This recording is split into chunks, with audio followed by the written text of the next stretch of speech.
안녕하세요. 오늘도 어김없이 신나게 설명을 해온 설명충 영화 리뷰 채널 무비 컴퍼니입니다.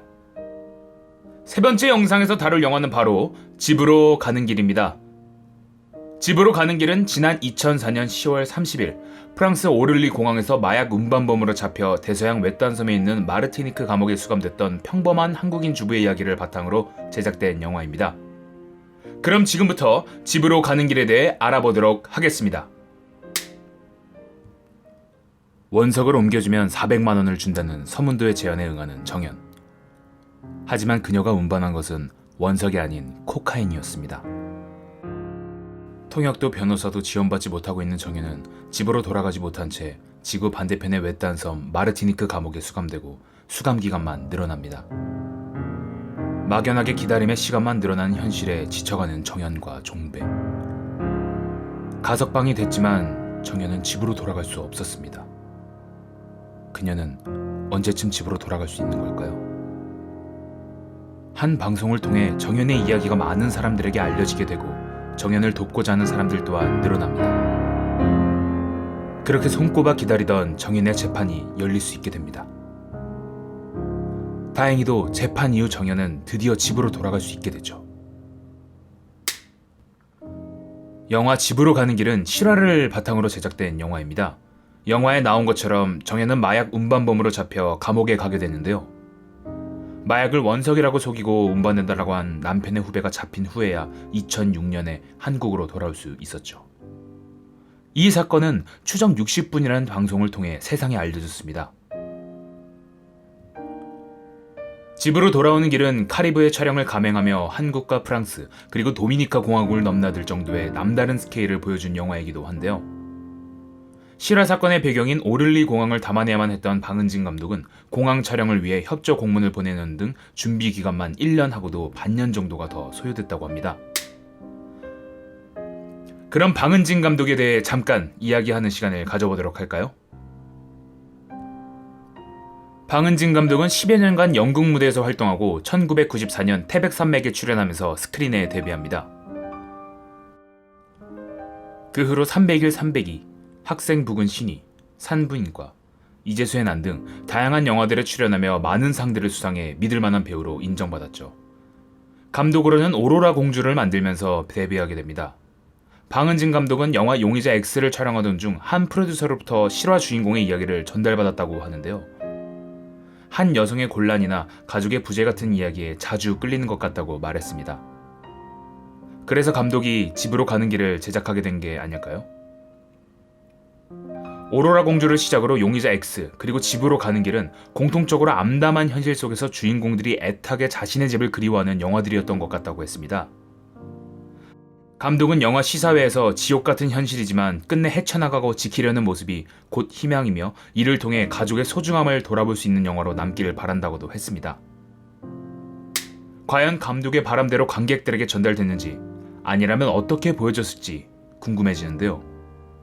관객들은 실화라는 소재와 가족애라는 보편적인 정서가 매력적으로 다가왔고 영화가 실화를 바탕으로 제작되었다는 게 인상적이었고 재미있는 영화로 만들려면 어떻게 해야 하는지 돌아보게 되었다는 의견이 있습니다. 하지만 다른 의견도 존재했는데요. 대사관 직원들의 직무유기를 희화하고 배우들의 연기도 영화적 악인으로 양식화함으로써 우리가 보고 있는 이야기가 픽션화된 것임을 강조하는 선택이 경제적이지 못했다는 의견이었습니다. 감독은 인터뷰에서 교도관의 강간 미수 사건은 허구적으로 보태진 하부 플롯이라고 밝힌 바 있는데요. 만약 외교부 공무원들이 영화 속 묘사와 달리 평소처럼 상식적으로 일했으나 부주의로 인해 주인공이 부당한 고초를 겪었다면 이 캐릭터의 극한 체험과 삶의 모습이 덜 부각되었을까 하는 것이었습니다. 그 점은 궁금증으로 남기도 했는데 여러분은 어땠나요? 영화 장면 중 겨우겨우 통화를 하게 됐는데 부부가 또 말다툼을 하는 장면이 있습니다. 안부부터 묻지 않고 그들은 왜 다툼부터 했을까요? 이에 대해 감독은 그게 진짜 현실적인 모습이라 생각했고 인물들을 최대한 작아 보이게 만들고 싶었다고 했습니다. 영화를 보며 처음에는 어렵게 연락이 닿은 상황인데 왜 싸우는 걸까 하며 의아했고 이해되지 않았지만 감독의 인터뷰를 보고 나니 그럴 수 있겠다고 생각하게 됐습니다. 주위를 둘러봐도 서로의 탓을 하는 경우가 종종 보이곤 하니까요. 조금 전에 교도관의 강간 미수 사건은 허구적으로 덧붙여진 이야기라고 말씀드린 것 기억하시나요? 정현이 탈출하는 장면은 현지에서 고용했던 스테디캠 기사가 배우 전도연의 뛰는 속도를 따라잡지 못했다고 합니다. 그래서 결국 핸드헬드 촬영을 하게 됐다고 하는데요. 배우를 쫓지 못하는 스테디캠이라 재미있기도 하고 놀랍기도 했습니다. 집으로 가는 길의 촬영 일정은 빠듯했다고 합니다. 보통 빠듯한 일정일 때에는 그동안 손발을 맞춰왔던 스태프들과 함께하곤 하는데 방은진 감독은 일부러 편한 길을 선택하지 않았다고 하는데요. 연출부터 스태프까지 이전에 작업한 적이 없는 스태프들이 대부분이었다고 합니다. 이에 대해 감독은 친구들과 영화를 찍으면 일장일단이 있다. 집으로 가는 길은 메인 스태프는 물론이고 연출부터 모르는 이들과 함께한다. 그들 안에 나를 던져보고 싶고 감독으로서 내가 살아남을 수 있는지 없는지 눈으로 확인해보고 싶다 라고 말하기도 했습니다. 영화 자체도 흥미롭고 재밌게 봤지만 이렇게 다사다난했던 과정들과 감독의 도전정신 또한 재밌는 요소인 것 같습니다. 돈이 없어 살던 집에서 쫓겨날지도 모르기에 악행에 손댈 수밖에 없었던 정현이 너무 안타까웠습니다. 하지만 꼭 이런 마약 사건 같은 일이 아니더라도 생활과에 시달려 원치 않는 선택을 하는 경우가 많이 있습니다. 과연 무엇이 그들을 낭떠러지로 몰고 원치 않는 선택을 하게 하는 걸까요? 사람은 누구나 모르는 부분에 대해선 무지합니다. 누구나 그 부분에서는 아이일 수도 있고 배울 기회조차 없는 일이 허다하다고 생각이 들었는데요. 주인공 정현과 남편인 종배 또한 그런 것 같습니다. 집으로 가는 길을 보며 사회는 이들에게 눈길조차 주지 않는 것처럼 보였습니다. 그래서인지 부당하다고 생각이 들었습니다.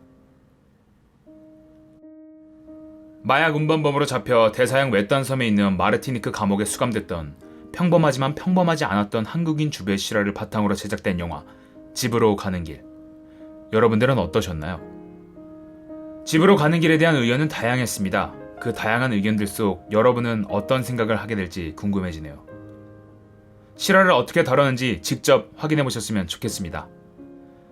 이상 설명충 영화 리뷰 채널 무비 컴퍼니였습니다. 감사합니다.